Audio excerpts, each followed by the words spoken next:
দিচ্ছি। 2023-এ বলেছিলাম 3 বছর, 23-এর শেষের দিকে বলেছিলাম 3 বছর সময় দিচ্ছি, চোখ দিয়ে পানি আর রক্ত বেরোবে, তার মধ্যে ডিসেম্বর চলে গেলে 1 বছর হবে, আর 2 বছর হাতে আছে। এখানে অনেক কথা নিয়ে বলেছে, কিন্তু আপনারা কখনো ভেবেছেন যে ওয়াকাফ তো স্বাধীনতার পর থেকে, আগে খবর আমি জানি না, স্বাধীনতার পর থেকে ৭৭ বছর ধরে ওয়াকাফকে তো কম বেশি সবাই চুরি করে খাচ্ছে। কেন্দ্র সরকার হঠাৎ করে আবার বিল করতে চাইল কেন? এটা কখনো ভেবেছেন? এটা কখনো আলোচনা করেছেন?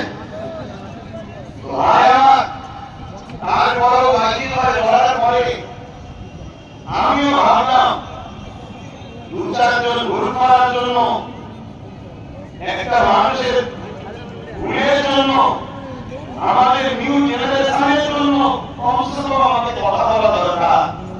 এই নতুন করে আমি নেগেছি কথা বলতে, আমি বলবো না বন্ধ করবো, এটা আমি জানতে চাই।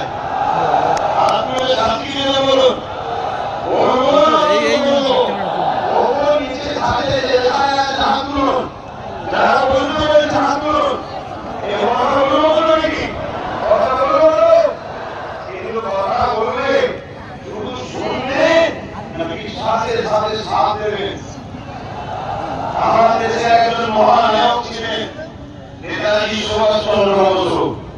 তিনি বলেছিলেন, তোমরা আমাকে রক্ত দাও, আমি তোমাদের স্বাধীনতা দেবো, বলেছিলেন না? এই দেশে অনেকেই রক্ত দিয়েছে, তবে গণপ্রজাতন্ত্রী